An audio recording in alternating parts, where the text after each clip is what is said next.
Dear Problema, hanga ako sa'yo dahil lahat ng pag-iwas at pagtataboy ay ginawa ko na. Pero nanatili ka pa rin sa tabi ko. Wow. Buti ka pa tumatagal at hindi nang iiwan kahit bad mood pa ako dahil sa'yo.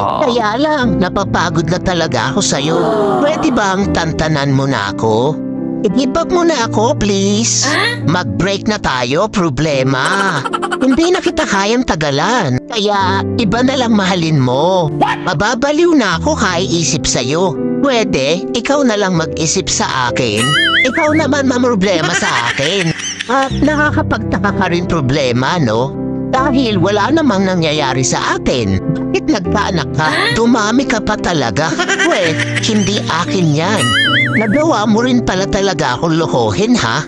P.S. Huwag mo na ako sundan o hanapin pa.